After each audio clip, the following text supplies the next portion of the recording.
Assalamualaikum warahmatullahi wabarakatuh. Bismillahirrahmanirrahim. Alhamdulillahirabbil alamin.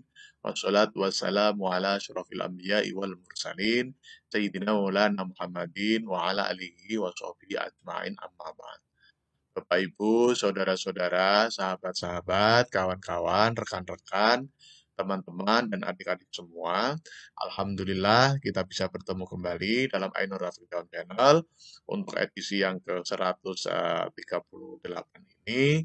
eh, Kita ingin menyampaikan atau melanjutkan istilah-istilah yang ada di dalam ilmu mantik. Ya. Sebagaimana disampaikan di edisi sebelumnya bahwa eh, lafal eh, di dalam dunia ilmu mantik itu dibagi menjadi dua ya. Nah, dari segi utilitasnya dibagi menjadi dua, yaitu lafal yang muhmal dan lafal yang mustamal. Lafal muhmal adalah lafal yang tidak dipakai karena dia tidak memiliki arti apapun. Ya. Kemudian yang kedua adalah lafal yang mustakmal. Lafal mustakmal adalah lafal yang digunakan di dunia teks, di dunia ilmiah, di dunia surat dan sebagainya itu digunakan. Lafal ketika digunakan itu kita kenal dengan istilah lafal mustakmal. Nah, lafal mustakmal itu kemudian dibagi menjadi dua, lafal mufrad dan lafal murakkab. Lafal mufrad itu adalah ketika lafal yang menunjukkan yang bagiannya itu tidak memiliki arti sendiri-sendiri. Nah, istilahnya mala dalla juz'uhu ala juz'i maknahu. Istilahnya seperti itu ya. Jadi bagian-bagiannya itu tidak menunjukkan makna bagiannya itu sendiri. Berbeda dengan lafal murakkab. Lafal murakkab itu misalnya kata Zaidun berdiri atau Zaid berdiri. Karena lafal Zaidun berdiri itu, kata-kata Z-nya sendiri itu sudah mengandung arti, berdiri itu juga sudah mengandung arti. Jadi lafal Zaidun qaimun itu masing-masing menunjukkan makna kepada bagiannya masing-masing. Jadi Z itu ada artinya, qaimun juga ada artinya. Nah, lafal yang bagian-bagiannya itu menunjukkan bagian maknanya, itu dikenal dengan istilah lafal murakkab atau ma dalla juz'uhu ala juz'i manahu. Itu kita sampaikan kemarin. Nah, untuk hari ini kita ingin melanjutkan atau kesempatan ini kita ingin melanjutkan pembagian lafal yang mufrad itu dibagi menjadi dua ya. Lafal mufrad itu dibagi menjadi dua. Yang pertama adalah lafal juz'i dan yang kedua adalah lafal mufrad yang kulli. Nah, terkait dengan pembagian juz'i dan kulli ini memang ini terkait dengan gambaran maknanya atau tasawur maknanya. Makanya kalau juz'i itu di dunia ilmu mantik itu dikenal dengan istilah lafal yang in muni'a tasawwuru ma'nahu min wuqu'i syirkati fihi. Artinya adalah lafal yang hanya menunjukkan bagian itu sendiri. Atau lafal yang gambaran maknanya itu tidak menerima persekutuan atau kejumlahan atau perbilangan. Jadi memang lafal itu memang hanya menunjukkan yang bersangkutan. Ya, yang kenal dengan istilah lafal juz'i. Misalnya apa? Misalnya lafal zaitun. Nah, zaitun itu karena dia adalah 6 orang, maka dia bukan menjadi bagian dari yang lainnya. dia bukan merupakan bagian dari lainnya. Dia itu ya, dia itu sendiri. Nah, ketika lafal itu eh, menunjukkan kepada makna sendiri, itu dikenal dengan istilah juz'i. Karena dia memang sudah menjadi bagian ya. Jadi inmunia tasawwuru ma'nahu min wuku isyirkati fihi.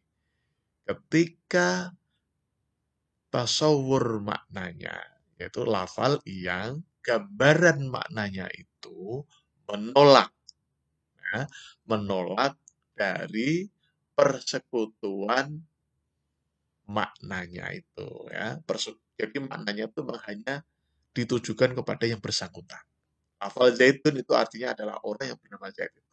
Jadi tidak yang lain. Nah, berbeda dengan lafal mufrad yang kuli. Lafal mufrad yang kuli itu oleh ulama ilmu mantik itu dikenal dengan istilah in lam yumna, yaitu lafal yang in lam yumna tasawwuru maknahu min wuku isyirkati fihi. Artinya lafal yang tidak menolak. Kalau tidak menolak kan artinya menerima. Jadi lafal yang gambaran maknanya itu menerima berbilangan atau persekutuan. Jadi dia bisa terdiri dari beberapa. Misalnya, ini ya, misalnya kata manusia, misalnya. Nah, manusia ini bisa banyak. Al-insan, misalnya. Ini merupakan lafal kuli karena dia bisa terdiri dari banyak orang. Bisa terdiri dari banyak orang. Jadi lafal juz'i itu lafal yang menunjukkan kepada yang bersangkutan. Nah, tapi kalau lafal kuli itu yang bermakna universal, bermakna umum, yang bisa berarti kepada yang lain, yang kita kenal dengan min wuku isyirkah tadi. Jadi dia bisa bersekutu dengan makna-makna yang lain. Bisa dua, bisa tiga, bisa empat, bisa lima, dan selanjutnya, dan selanjutnya. Artinya tidak hanya ditujukan kepada yang bersangkutan. Jadi misalnya kita menyebut namanya misalnya Muhammad Ali misalnya ya, atau laptop Acer. Nah, laptop Acer. Nah, itu misalnya atau laptop ini. Nah, laptop ini artinya memang dia tertuju kepada laptop itu. Kalau kita hanya berbicara laptop atau laptop misalnya berbicara secara umum, maka itu termasuk lafal yang kuli. Berbeda dengan misalnya laptopku. Nah, laptopku. Nah, kalau laptopku berarti memang laptop yang milik kita sendiri. Nah, demikian ya. Jadi yang terkait dengan dunia romantik memang ini permainan terkait dengan kata-kata lafal ya. Memang karena memang lafal ini menjadi sangat sentral dalam tradisi keislaman Islam ya, tradisi keilmuan Islam ya. Tradisi keislaman klasik itu lafal itu menjadi sangat-sangat sentral karena Rasulullah Muhammad SAW itu meninggalkan kita semua Al-Quran sebagai mukjizat dari Rasulullah Muhammad SAW yang itu berisi lafal-lafal. Oke ya. Jadi barangkali bisa kita sampaikan di sini bahwa pada kesempatan ini kita ingin menyampaikan terkait dengan pembagian lafal. Kalau di edisi kemarin kita sudah mengenal istilah lafal muhmal dan lafal mustamal.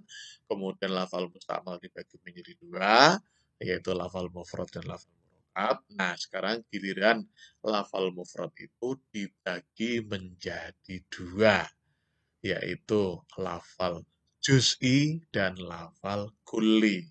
Lafal kulli dilihat dari segi artinya itu adalah universal, itu adalah umum, itu adalah melingkupi banyak hal, katakanlah begitu ya, karena kuli ya. Kemudian yang kedua adalah juz'i, dia hanya bagian, bagian. Jadi bagian itu sendiri. Nah, kalau di dalam ilmu mantik itu yang kuli itu dikenal dengan istilah lafal inmunia tasawwuru maknahu min wuku isyirkah. In lam yumna ya. In lam yumna tasawwuru ma'nahu min wuku isyirkah. Itu ketika kuli. Jadi kuli itu in lam yumna ketika tidak menolak. Kalau tidak menolak itu berarti menerima ya.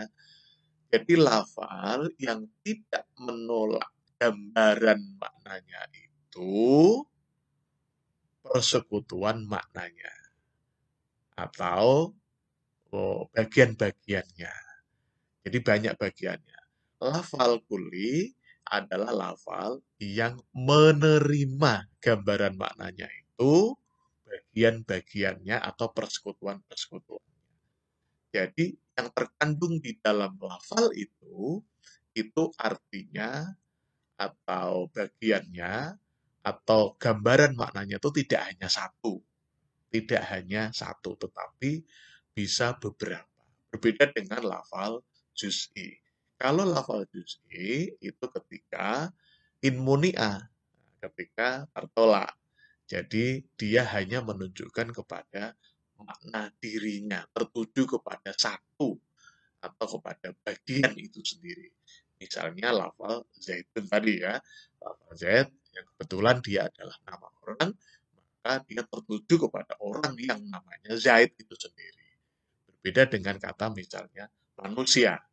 Nah, lafal manusia itu adalah lafal kulli karena dia bisa eh, bermakna banyak orang ya, banyak bermakna banyak atau bukan hanya tertuju kepada satu orang. Nah, itulah yang dikenal dengan istilah kulli. Sekali lagi, lafal mufrad itu dibagi menjadi dua, yaitu lafal juz'i dan lafal kulli. Juz'i itu gambaran maknanya tertuju kepada yang bersangkutan, sementara kalau kulli gambaran maknanya itu bisa berserikat atau min wukfi syirkah atau berbilang atau banyak karena dia terdiri dari beberapa bagian. Barangkali demikian, kita ucapkan tagline kita, sukses di dunia, bahagia di dunia. Sukses di akhirat, bahagia di akhirat. Amin, amin, amin. Terima kasih. Assalamualaikum warahmatullahi wabarakatuh.